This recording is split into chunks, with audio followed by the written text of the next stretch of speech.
இதான் நம்ம வீடு. என்னது பார்த்தா தெரியல, இந்த பொண்ணை நான் கல்யாணம் பண்ணிட்டேன்.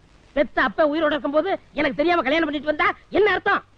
உன்னை அப்பனாவே மதிக்கலன்னு அர்த்தம்டா. Same same. இதுக்கு முன்னால ஒரு அவமானப்பட்டதே இல்லையா? ரீல் விடுவான். நடந்து போச்சு. இப்ப என்ன துக்கமா நடந்து போச்சு? நீ அழுகிற? 2 பேர் வாங்க ஆசீர்வாதம் பண்றேன். உங்ககிட்ட ஆசீர்வாதம் வாங்கினா எங்களுக்கு பக்கவாதம் தாண்டா வரும். ஏனுங்க, என்ன இருந்தாலும் மாமா வயசுல பெரியவருங்க, அவர்கிட்ட ஆசீர்வாதம் வாங்கினா நமக்கு தானுங்க நல்லது. டார்லிங், அவனை பத்தி உனக்கு தெரியாது. அவன் பேடு ஃபாலோ. ஏனுங்க? சரி, பிரியப்படுற, நீ மட்டும் போய் வாங்கிக்க. ஸ்டாப். அவனை டச் பண்ணாத. 2 அடி கேப்லயே கால்ல விடு. மாமா ஆசீர்வாதம் பண்ணுங்க. ஐயோ மாமா,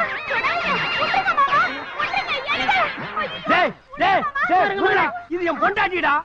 இது நியாயமாடா அநியாயம் அடுக்குமாடா? மகனே, நீங்க தப்பா எடுத்துக்கிறாதீங்க. இப்பெல்லாம் குனிஞ்சா குண்டு வடிக்கதான் பேசினா போச்சு. அதான் குண்டு இருக்கான்னு செக் பண்ணேன்.